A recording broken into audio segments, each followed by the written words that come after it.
Welcome back to 180 with Tay, where I am trying to find all the tools to try to live a more sober life, but maybe not completely sober. Still want to have a little fun every once in a while. If you have a big issue with drinking, there are much more sophisticated ways to help yourself. This is more for the people that are just drinking for fun and may or may not black out every once in a while and are getting to an age where that's just not so cute anymore. So changes are gonna be made, and here's Dash.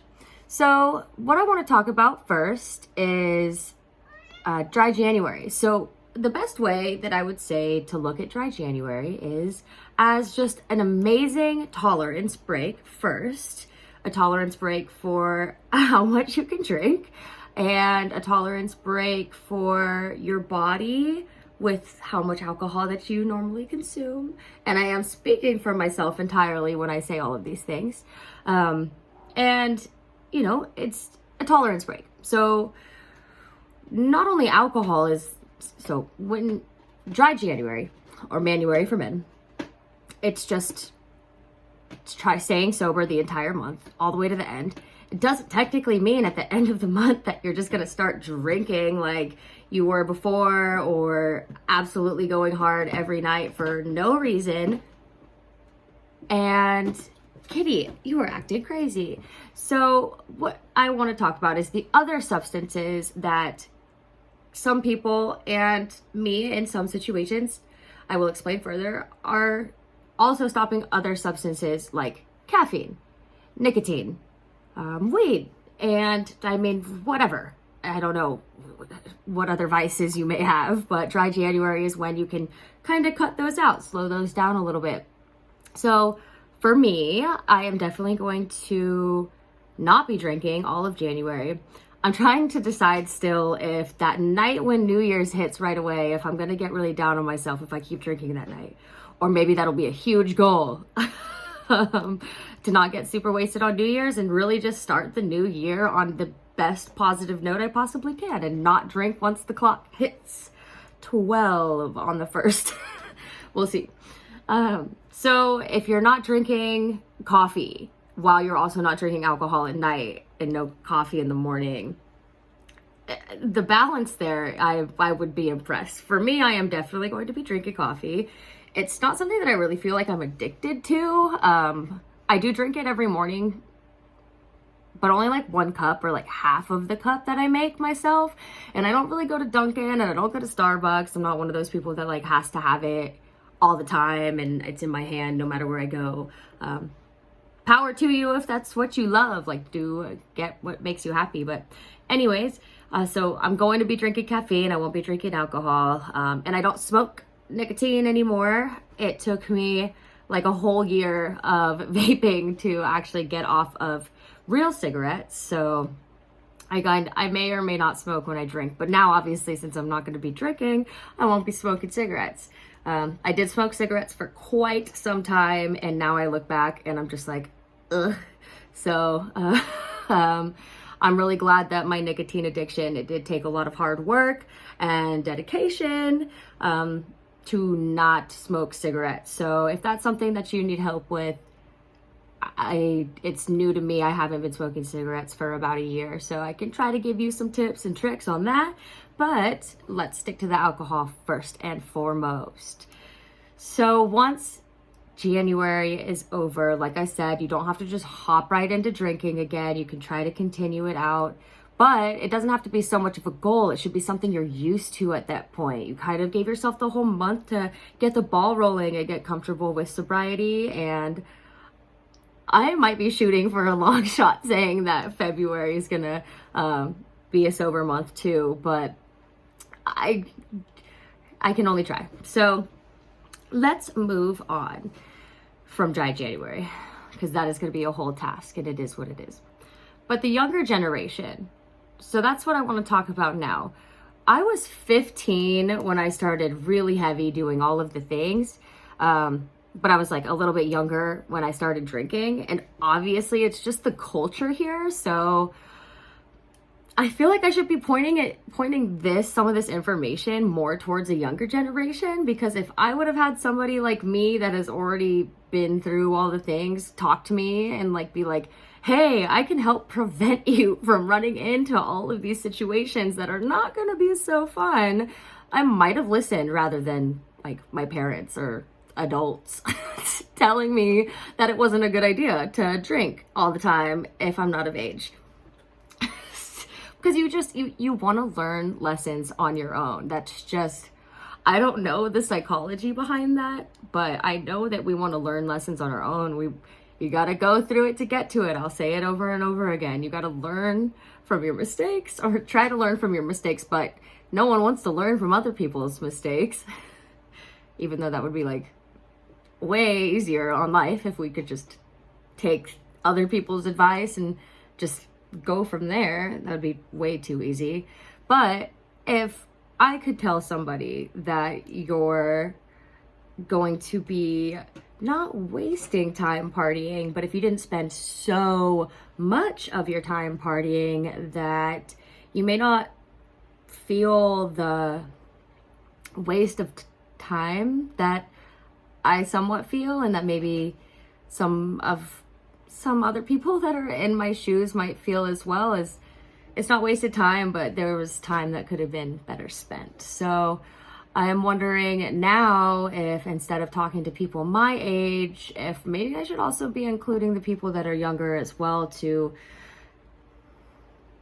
maybe just nip it in the butt rather sooner than later. So I'll kind of be touching on that a little bit. And anyways, I just wish I had somebody that would have been there, that was, I could have related to, that would have told me, no, don't do all these things. Because later in life, you'll feel like you could have been doing other things. Anyways, so I'm going to actually just hop right into tips, tricks, and what the fuck is this? Number 6. Tips, tricks, and what the fuck is this? Number 6 is stay off of social media when you're drunk. If you're going to drink, stay off of social media. It sounds so easy, but it is so important. And I wish somebody would have told me. I wish I would have learned my lesson, and it wouldn't have been like so accustomed for me to get on Snapchat when I'm blackout drunk and just post like 10-minute stories of me speaking absolute gibberish that nobody can understand, not even me the next day. And I'm clearly blacked out, drunk, like the words don't make sense. It might be funny. It might be entertaining. I might be doing something hilarious, but it's just not the vibe anymore. I hate waking up in the morning and looking at my Snapchat and there being a list on my story of like 700 snaps, and every single one is just atrocious.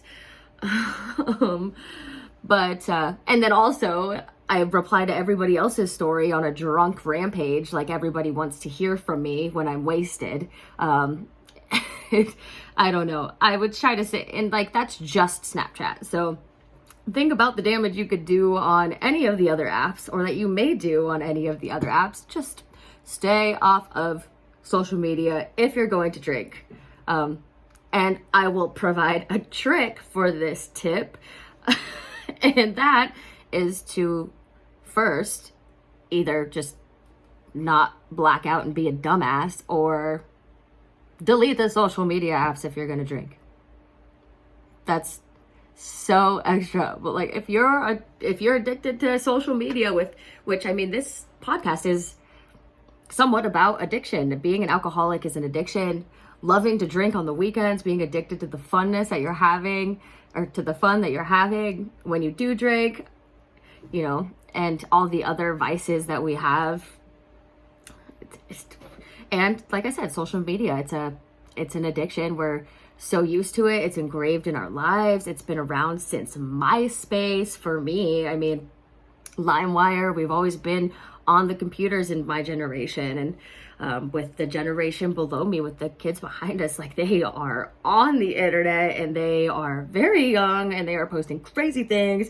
And I just know I would have got my ass beat if I would have been posting things like that as a kid. But either way, that's totally irrelevant. And like, those kids are good. Everyone's going to do whatever they want. It makes them happy, and that's all that matters. So I'm not talking shit. I'm just making an observation. But if social media is an addiction for you, just like, and like, you know, you're going to drink and you know you're going to get on social media, just delete the app. I don't know. That's probably too hard for somebody that knows they're going to be on it. But tips, tricks, and what the fuck is this? Number 6 is try to stay off of social media if you're going to drink. And I'm saying that from the kindest bottom of my heart. I have seen 10-minute snaps of myself that I'm just like, I am just a crazy bitch. But it's all for fun and games. So here we are, reminiscing, trying to learn from our mistakes and move forward. So moving on. So this is kind of where I'm trying to get some opinions, right? So I work hard. I work 10 hours every day, and while I'm working, I'm doing other work too. So like, my brain is constantly going. I do give myself some breaks, you know what I mean? Like, I try to do affirmations, meditations, things of that nature. And I also have anxiety. And I know that a lot of people in my generation have anxiety too. It's just like engraved in us. So why would drinking a glass of wine or having a beer after work, after my brain has been full throttle mode all day, why should that release of drinking be totally eliminated forever if I can get it under control? What if I could get it under control? That's the what if, and that's where I'm looking for opinions. So if I'm able to control drinking, if we are able to figure out a way how to not push it full send and just stop drinking at a certain limit, only have one glass, one beer, maybe stay away from the shots if you're I don't know. Like I said, I'm still learning. That's what I'm here for.